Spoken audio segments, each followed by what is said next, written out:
Dennis, again, thanks for joining us here. We were chatting before I started recording, but I figured we'd just run the record button and see what happens. It turns out you and Adrian share home base for a while, both out of the Bay Area.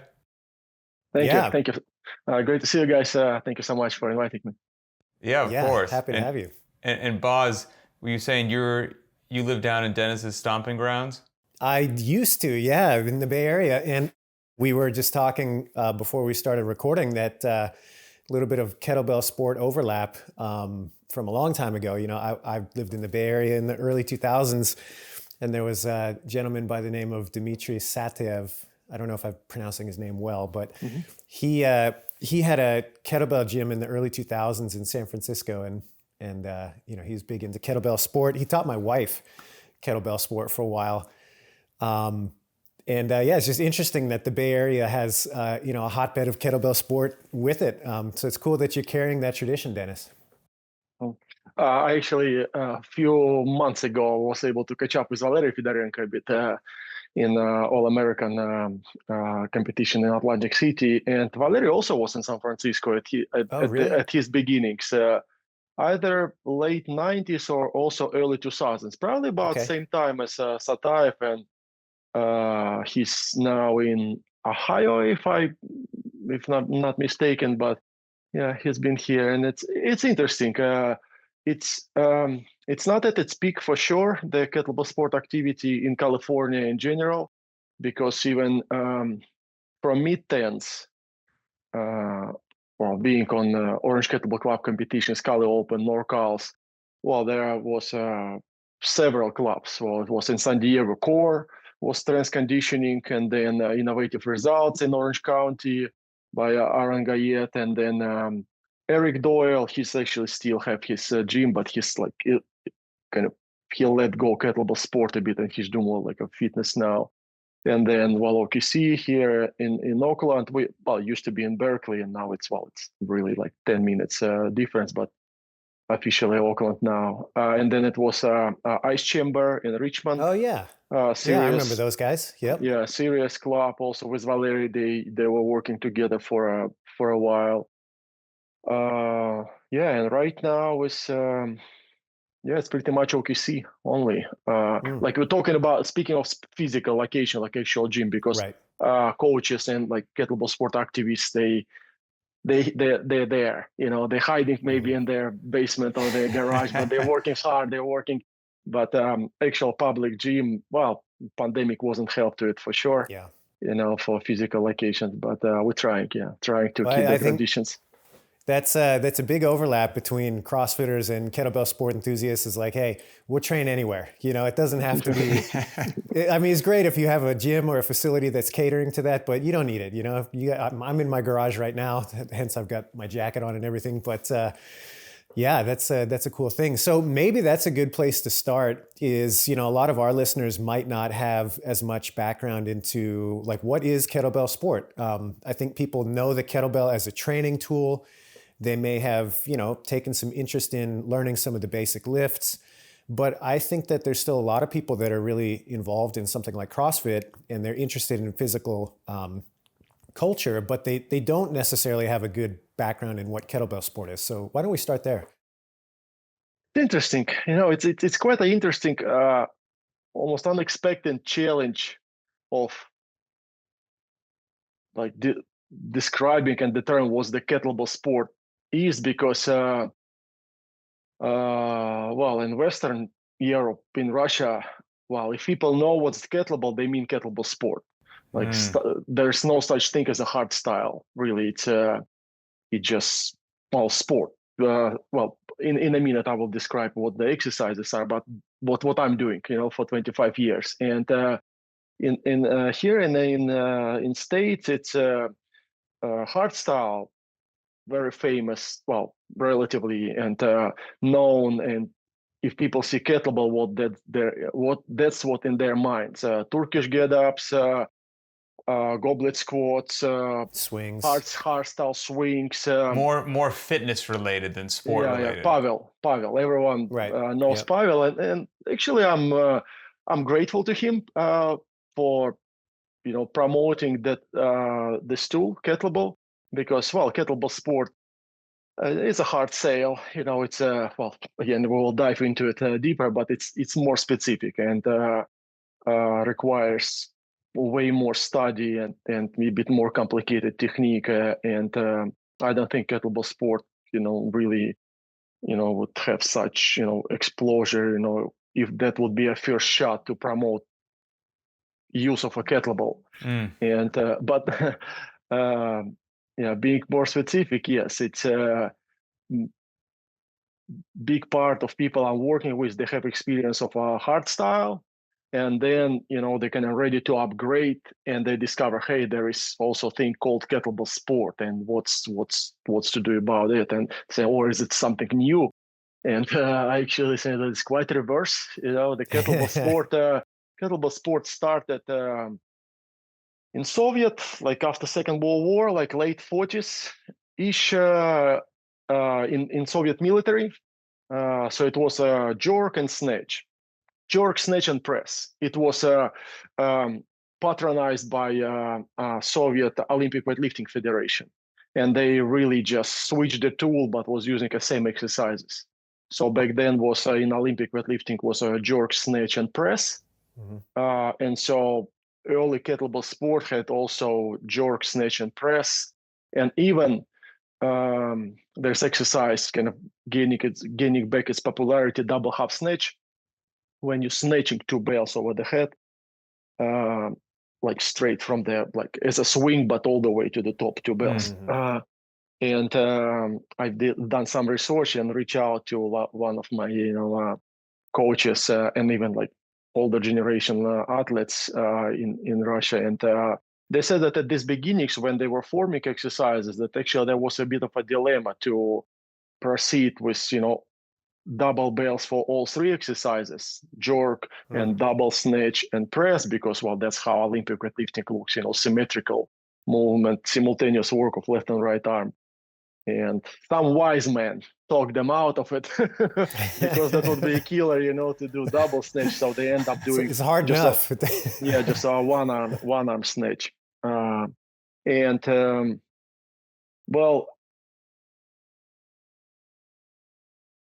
Talking of a basic, so kettlebell jerk is, I don't know, it's probably easiest way to explain if probably more people, have impression of Olympic weightlifting jerk.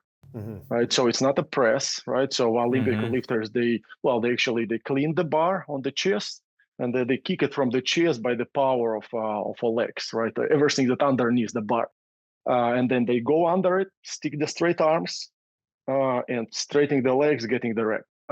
So kettlebell jerk, that's a same mechanic. Same muscle groups involved. Except torso, because kettlebell is two separate tools. There's two balls with the handles, and kettlebell lifters have a very specific, we call it rack fixation, and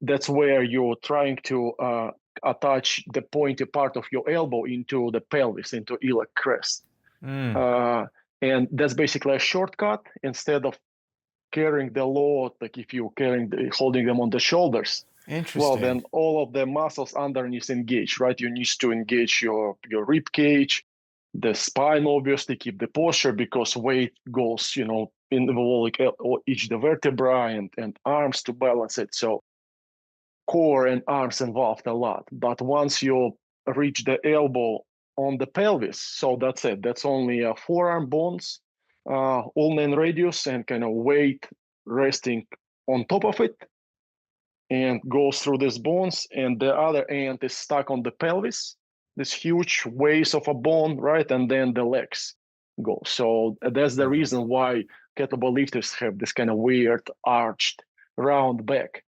right? But the key to it is that we're just not carrying the weight on our shoulders. That's why we feel fine and safe to kind of relax it somewhat and round it. As long as elbow resting on the pelvis. You for sure don't want to have round back and elbows hanging on the sides. But as long as your elbows distributing the load into the pelvis, that's it. You're, fairly relaxed. Of course, not talking that it's 100% relaxed, but it's more like kettlebell connected to the shoulder, but more like for balance purposes, but not really carrying the weight of these bells. Yep. You're trying to use as much as your body as possible to support those kettlebells. You kind of wrap around these kettlebells. You're making, this spot almost like a nest, so you're around your back and you kind of almost lean back slightly. So the bells, when you look from the side, well, I know our podcast mostly for listeners, so for all guys will be watching. I'm not sure. That's okay. We got both. We have YouTube as well. I'm not sure if I should try to show, because of course that's the easiest way. Sure, go ahead. Do whatever you want. Yeah, but so shoulder going down and elbow reaching the edges of a pelvis. So that's it. Once it's here.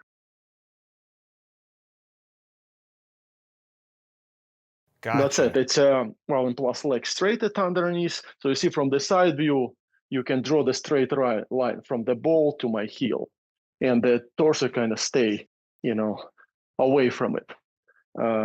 And so that's the key point of a kettlebell sport, and that's the the trick how we can leave them for 10 minutes nonstop and never put them down.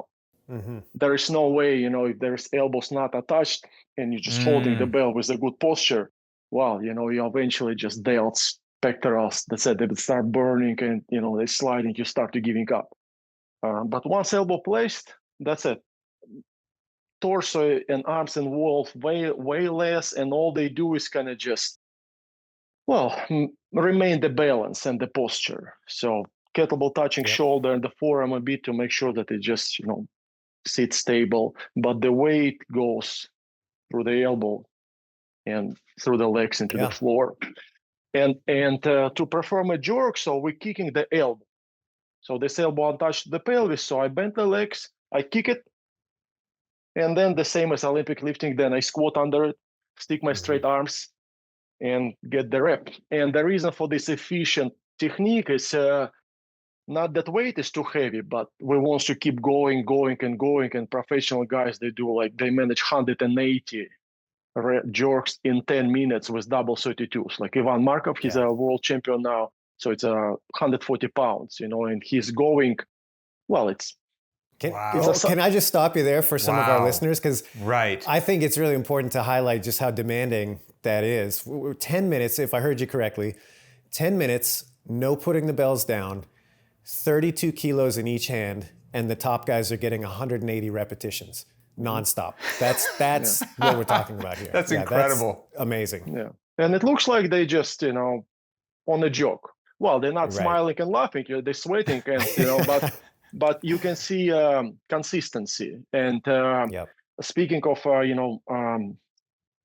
sport or even movement classification, it's a cyclic sports. It's kettlebell sport goes into a cyclic sport family. So it's have not much in common with powerlifting or bodybuilding or even Olympic weightlifting. It's the closest relatives, the kind of feelings you experience doing kettlebell sport is Olympic rowing. That's probably the closest one. Then the winter ski, like a cyclic sport where you move certain way and then you multiply. And kettlebell sport is actually only cyclic sport that involved additional weights. All others, it's just kind of calisthenics. Well, even rowing, you kind of goes against the water, but for the next row, you're completely weightless. And in kettlebells, you're lowering the bells, which actually requires at least as much skill, as moving them up. Olympic weightlifters have no problems with that, Boom, top fixation.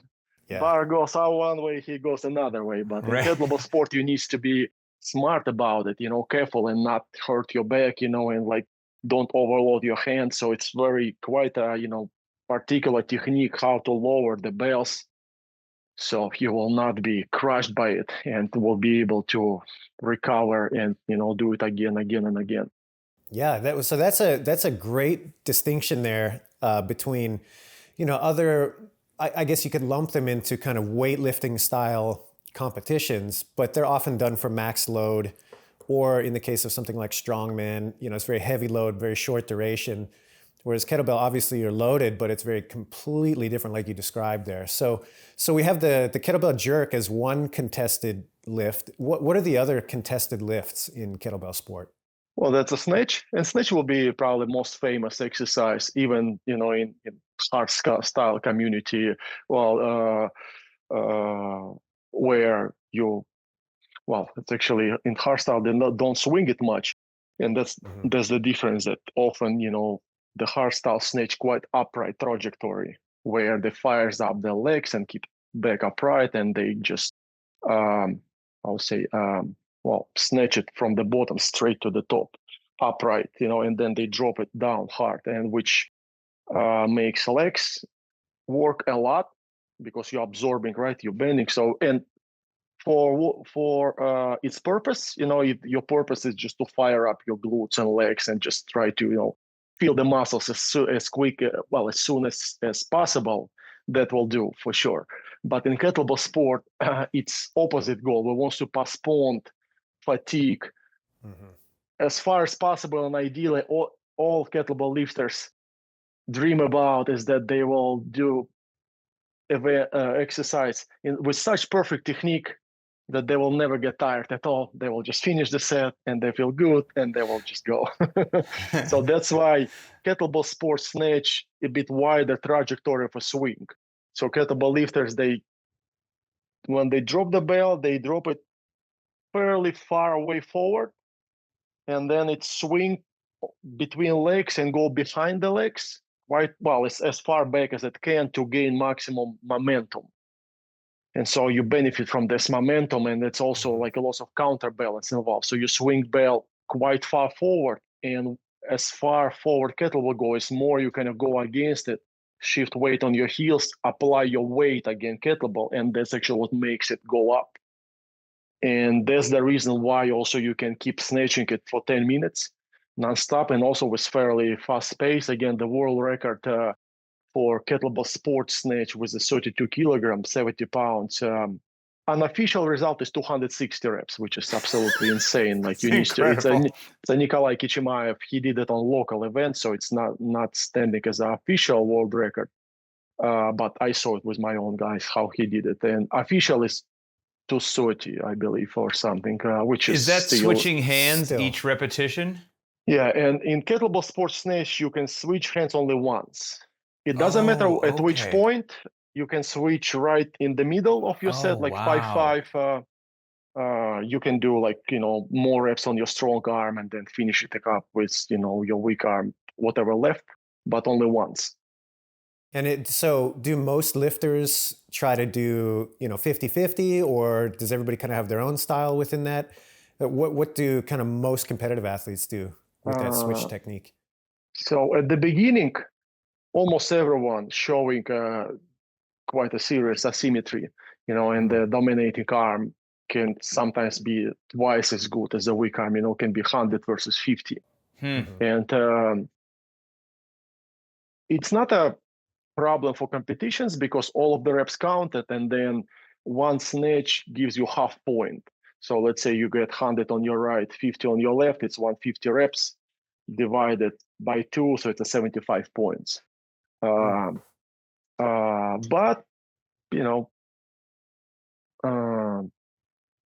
you can get most efficient and get the highest result, of course, if you will catch up with the weak arms. So through the training routine, professional athletes, they're trying to catch up with the weak arm and eventually be as good with their weak arm as they were with the strong. But it's kind of seeking for symmetry. But when it comes to competition, it's about the result. And I found the most effective strategy to start with a strong arm, and ideally, go over 5 minutes mark. Ideally, I'd like to get like 6 minutes on my strong arm and then switch. And when it's only 4 minutes to go, I'm a bit more confident about my grip, so I can go a little bit faster and get more reps. Cool. On the switch, do you get kind of one switch swing that doesn't result in a snatch, or does the switch have to also result in a snatch? It's a several styles. It depends how smoked is your grip on the working arm, right? Because if it feels fairly okay, well, then you can perform a confident double swing. You can on switch. It's classic way will be to perform a double swing. You'll do the last rep, you drop it, you swing it back, swing it forward, and in front of your eyes, you switch the hands and again swing back, swing forward. Got it. But if grip is really tired, you might even, with the free arm, catch it into the rack, and then with two arms go to the back swing, remove the first arm, and then double swing and up. Yeah. And that's allowed by competition standards to assist with the free arm on the switch moment. Denis, I got a question for you. It makes sense, like you said, that most athletes have a stronger arm, and a weaker arm, or an imbalance, if you will. And you've mentioned when there's a need for a switch, you had said a couple times the grip. Have you found, is that generally the imbalance? Is it the grip strength, or is it that the shoulder stability of one arm is like, my grip's okay, but I just can't lock it out overhead anymore? Mm-hmm. Is it a bit of both? Like, what have you found one thing that's generally is the imbalance? Mm-hmm. Well, of course, it's all of it, but grip is the major factor for sure. Mm-hmm. Yeah, and when it comes to snake, like speaking of double bells, when it's a jerk or a long cycle, which is a clean and jerk, it's a serious also a physical strength factor. They simply quite heavy. This double. Well, if we're talking about professional division and double 32s snatch. And plus, quite a complicated rack fixations that requires, quite a good, level of flexibility. Not every man can reach the pelvis iliac crest with two elbows. So issues with rack fixation might cause, early withdrawal, that guys just cannot hold it anymore and lose it. Gotcha. But in snatch, it's almost never the issues that you feel, exhausted physically. Well, running out of breath, endurance might be a bit of a factor, but it's a grip. I would say 80%. Okay. 80%. But the grip, you see, the thing is that it's not really the strength of a grip or like strength endurance of a grip. It's efficiency of your technique. So there is a way, when it should be synchronized with a bell. It's quite an elegant exercise. It's like a dance with kettlebell. You really like. Through the time you're learning to feel the tool, and it's like any athlete who is in the sport that requires tool probably will tell. I know, like baseball guys, I'm sure they feel like bat, the quality of the bat, like some weight, the size, and eventually they like one piece with it, right? They really feel like how hard they should swing, how wide. And so with bell, kind of same story. First it's all over the place, this weird ball with a handle. It kind of, you don't feel it at all, where it goes. And with the time, you're just getting better and better on it, and you. So yeah, that's what snatch is about. That you feel it so well that you kind of, like you catch it in advance and in the right spot. So when it's time to absorb it, it's not strike you in your grip, but you rely on like a bit bigger muscles higher, ideally above the shoulder on your back. So you're kind of sparing the forearm muscles, by moving certain way. And even like blisters, it's if you have a bloody blisters on your hands, you're doing something wrong. It's not the right way to do it. If you do it right, you have a fine, clean palms. You don't have any bruises anywhere. So it means that you have some imperfections, and that's what makes kettlebell sport so unique and technique so different. Because there's two ifs that, like speaking of snatch, that you cannot put it down and you cannot switch hands, Right. And then technique. That's how technique counts. Like let's say like guys who learn a hard style, like it's not the point how exactly you move it. The point is you cannot put it down and you cannot switch hands. You should last for 5 minutes.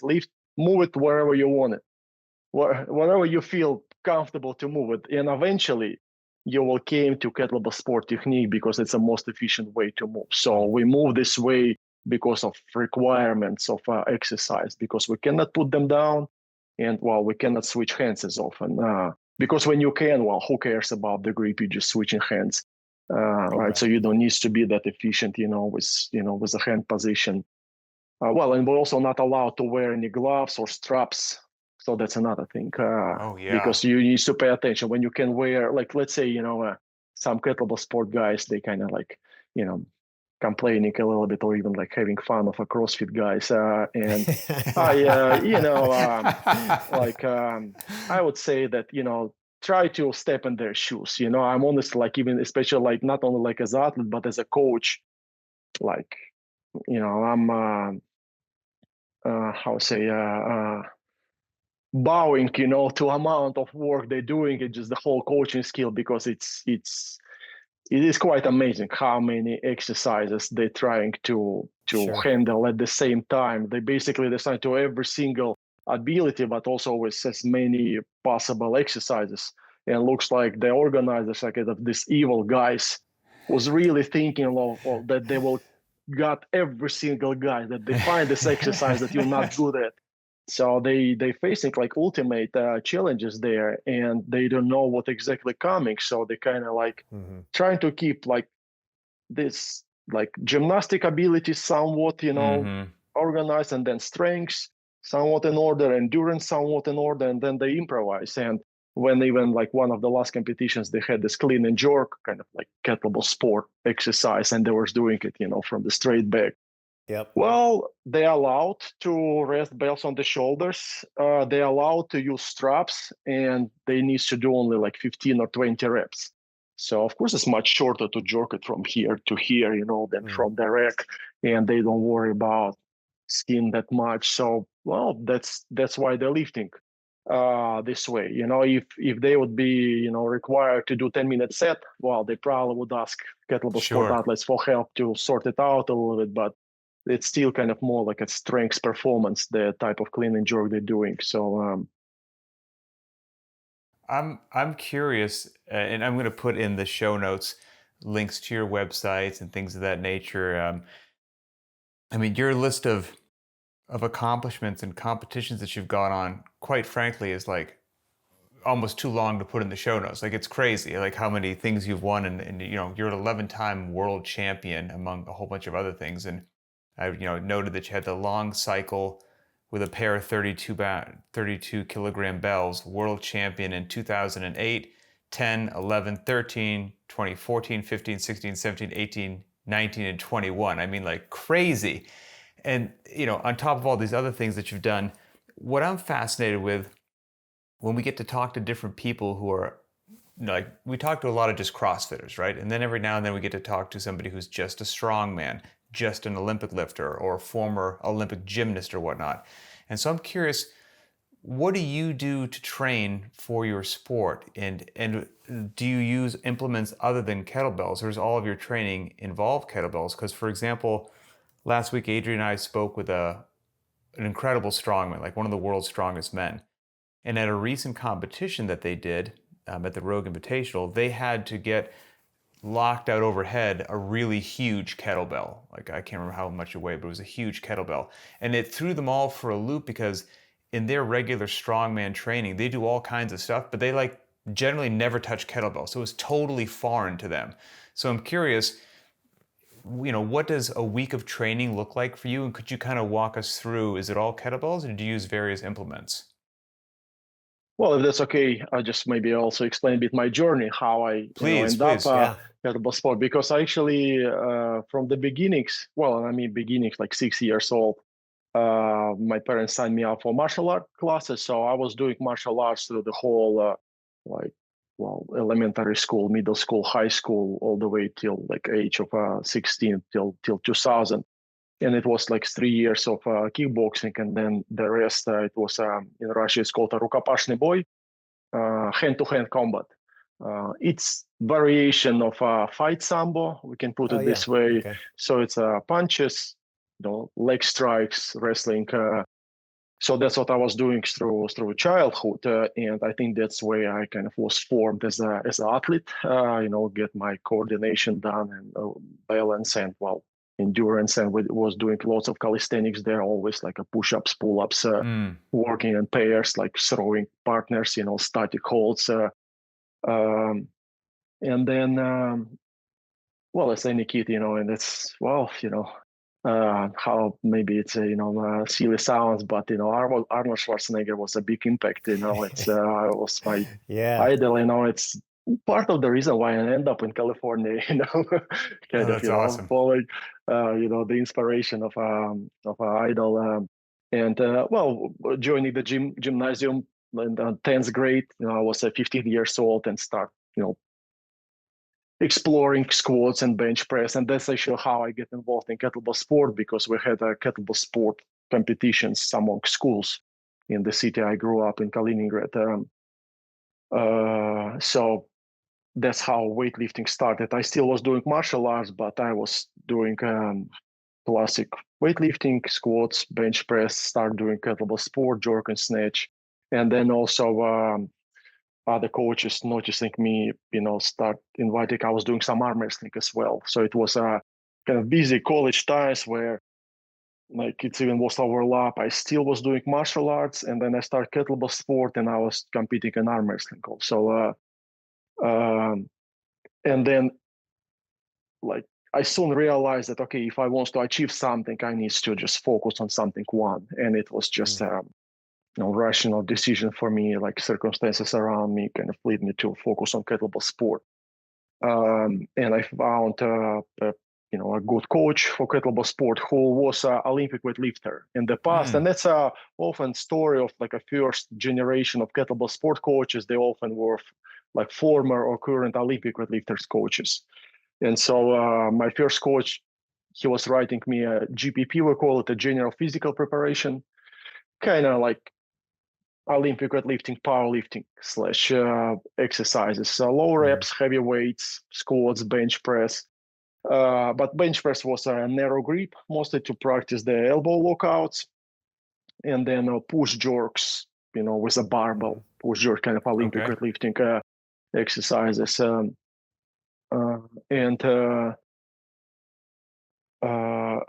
at my best, my peak, I had 200 kilograms, 1 rep max squats, 205 deadlift, and 150 bench press. That was my best. So, well, it's well, in Russia everything in sport ranks. So I don't think that it's even a master of sport in powerlifting, but maybe CMS. So I mean, it's a solid average, or maybe a little bit above average in strengths. And well, I think that was good enough for me to handle 32s and do not feel them heavy. After this level of weightlifting, and then when I really started getting ready for master of sport in kettlebell sport, very soon I realized that I need more endurance. And I wasn't a big fan of a running, like it wasn't my thing really, but I just realized that it's only the way to make stats less painful is start to run. So I said it doesn't matter I like it or not, I just should start doing it. Good for you, yeah. Yeah, and so I kind of built this habit, and my average weekly run is I actually remain it for 20 years. I'm doing 4 kilometers, 5 kilometers, 3 kilometers, 3 runs per week. So it's 12 kilometers a week. That's my running routine, 3 big runs. And this GPP, general physical preparation, I actually, in about 2010, I actually switched to higher reps, light, moderate weights, squats, bench press, and calisthenics. That was my champion coach, Sergey Rachinsky. He switched me to this kind of preparation. So basically, what I do now is, let's say it's a back squats, but the goal is to find out which weight can I squat 100 reps within 5 minutes. Oh, wow. And you start light, just empty barbell, 20 kilograms. And well, there's certain programming to it. You do few intervals and 40 reps, few intervals and 60, intervals 80, 100. If you manage 100 under 5, you're adding 20 kilograms at first and repeat all over again and build up. And if you don't mind me asking, what did you get up to for 100 reps? 100 kilograms. 100 kilograms or 100 reps under 5. Yeah. Nice. Wow. Yeah.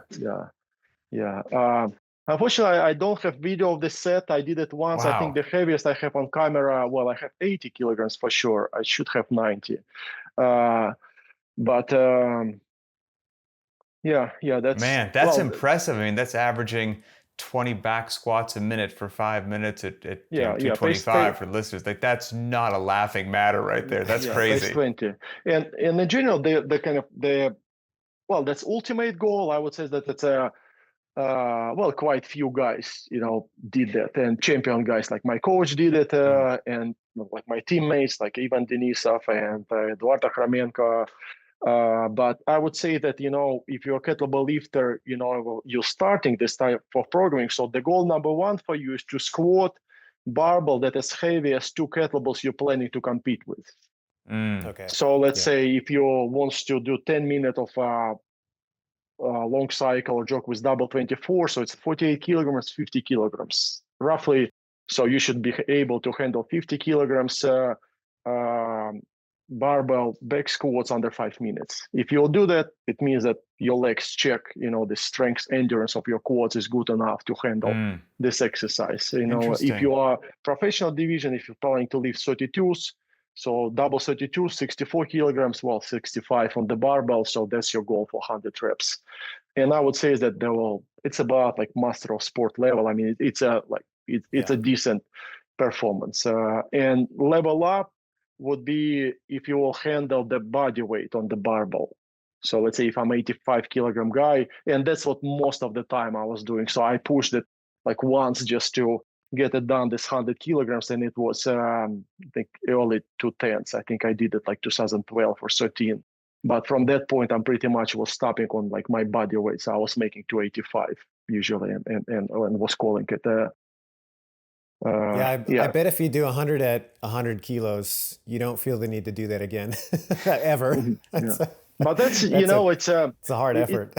It's a great kind of GPP, because Sure. when I needed to switch to it, I kind of was a bit concerned about how will I look, because I built I was a bit heavier when I did this 200 kilogram squats and 150 bench press. I was 10 kilograms heavier, like 95. And I thought, I cannot do like classic bench press anymore. It's not good for the rack, and I cannot do a heavy squat, so I probably will get all skinny and pathetic.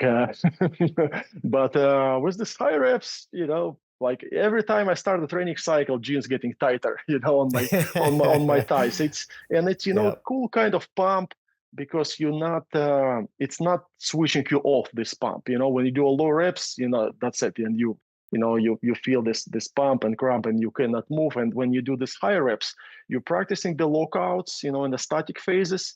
You do the 100 reps, you're not just crushing them nonstop. You usually pace yourself like 10 reps and couple breaths and at the top with the bar, and 10 reps, and then you're in front of the timer.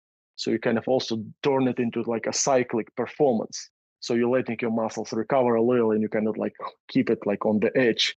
And that's a very cool feeling. So you feel the pump is going, but you still kind of almost like a robot. You're still able to doing this exercises. Are you racking the barbell, or you have to keep it on your back for the whole 5 minutes? Yeah. You're not allowed to That's fair. rest.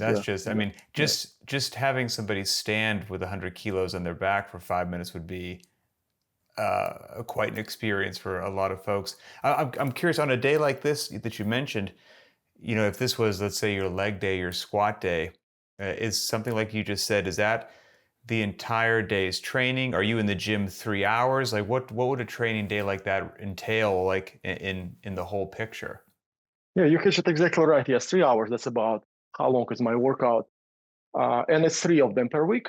So I'm working out 3 times a week. But in these 3 hours, I manage all of it. So I come into the gym, warm up about 15, 30 minutes, and then I do my bells. So it's either a long cycle or jerk and snatch. And if it's a long cycle, actually that's a short exercise.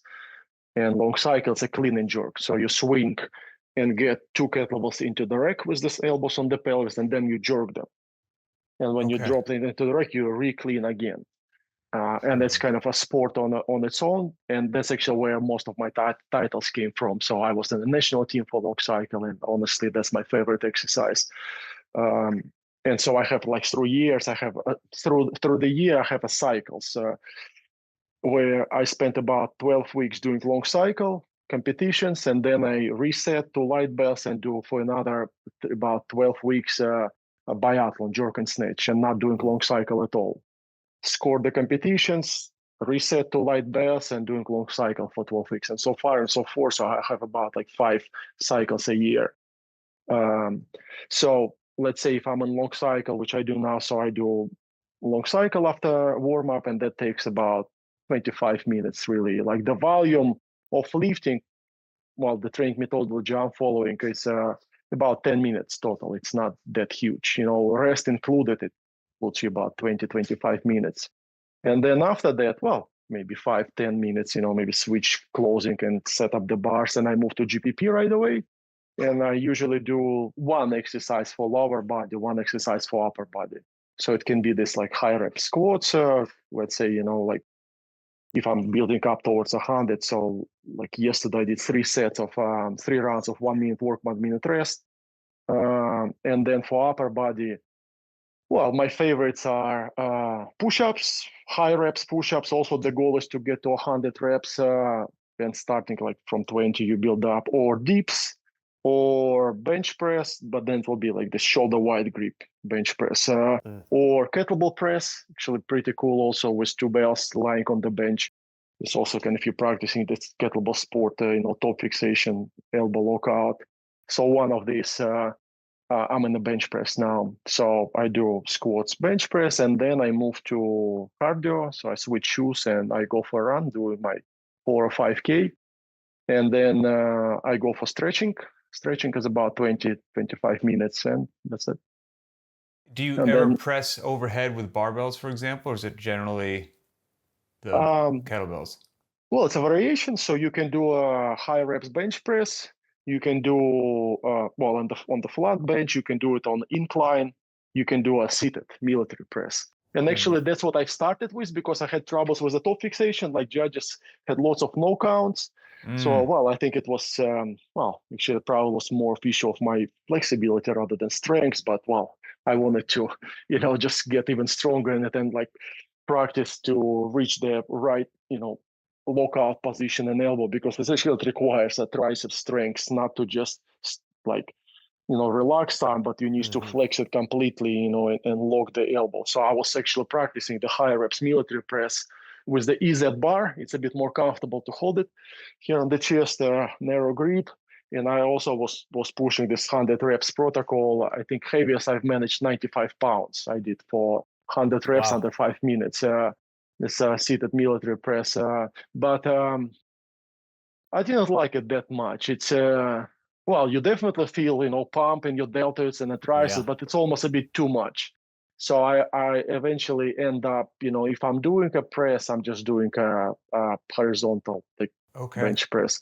And again, it wasn't any issues with my shoulders. I didn't feel any discomfort or injuries. I just haven't felt that it benefit my, my kettlebell lifting that much. I got one more question, and then if you get some buzz, let me know. But I'm fascinated. This stuff fascinates me. So, we get to talk to all these different people, and everybody trains a bit different. And I have a gut feeling that if our viewers or listeners are listening to this, they might be shocked, especially because they're CrossFitters. Like so sometimes in the world of CrossFit, people just tend to think more is better. Like, why should, if I can train 3 days, why not train 4? If I can train 4 days, why not train 5? Like more, and I'm going to get fitter. And to hear somebody like an 11-time world champion like yourself that trains out of 7 days a week, 3 days, I think a lot of people are actually going to be shocked that you're not training more, even though you're in the gym for 3 hours, which is a big chunk of time.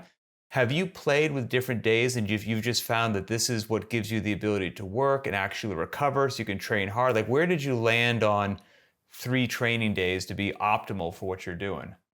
Well, actually, the reason I end up with it 3 times a week at the beginning was simply just commute issues. The gym was too far, and it was just maybe 1 hour to go to the gym and 1 hour back, and I just haven't that much time to go to the gym every single day. So I once I'm there, I was just doing it all and then leaving. Apparently it works for you.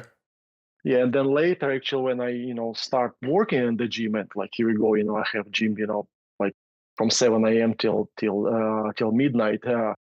But I don't know. I just well,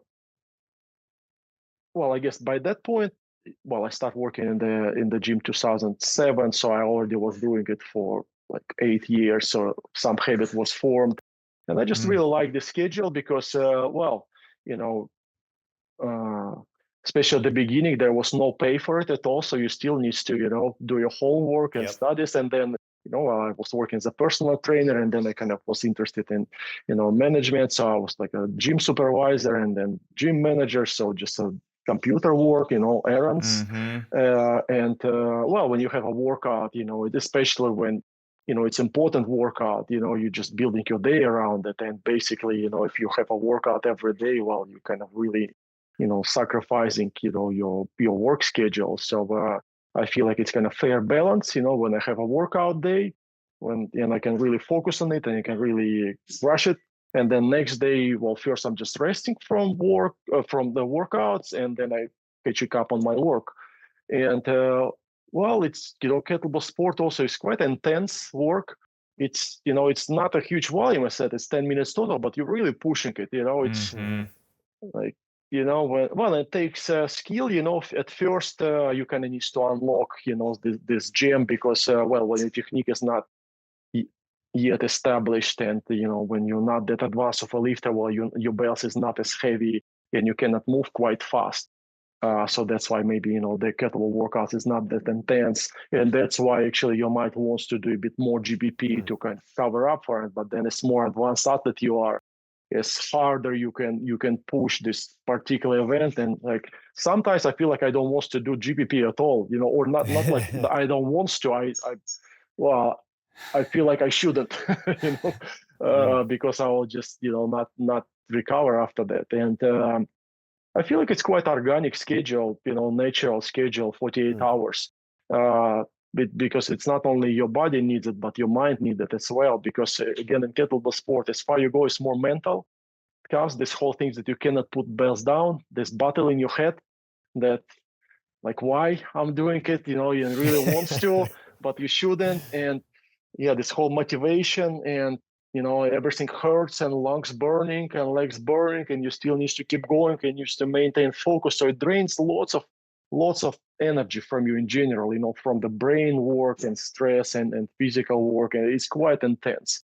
Yeah, like it's especially, well, I'm kind of right now somewhat, heading towards retirement. I don't have, that like national team obligations anymore. But when I was, serving for national team, the level of responsibility, and intensity of work, you just did the workout and you think, "Oh, what just happened to me?" It just was something. Yeah, it's yeah, I feel like it's well, and same as my teammates. That's pretty much schedule that athletes use in kettlebell sport. Nice. Well, we'll be fair to say that that the several missions go through this workout.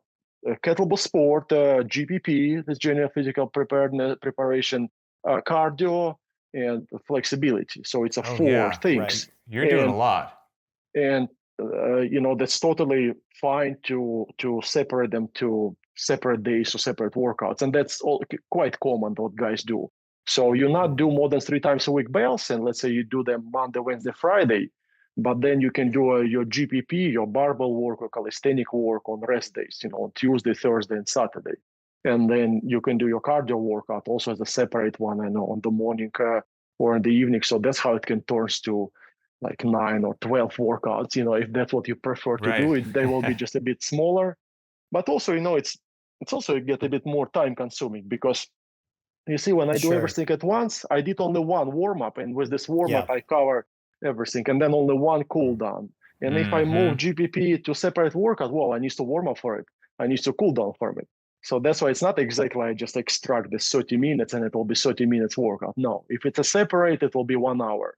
15 warm up, 15 cool down. So you'll spend the extra 30 minutes. If you, well, even for running, you Yep. ideally need to do warm up a little, and then cool down. So it's just more time consuming. And Well, like you Well, said before, too, commute time as well. Every yeah. session that you add, Well, that's plus, a yeah, little bit here, there, even if it's yeah, close, if it's a 5 minutes and change close. So it's all adds sure, up, and yeah, you're spending just more time to it. And well, you know, I asked this question myself also because on one hand I'm also looking on these titles, like 11-time world champion and best kettlebell lifter in the world, at some point at least, and like I was thinking, like, can I really compare myself to, like, I don't know, well, I mean, um,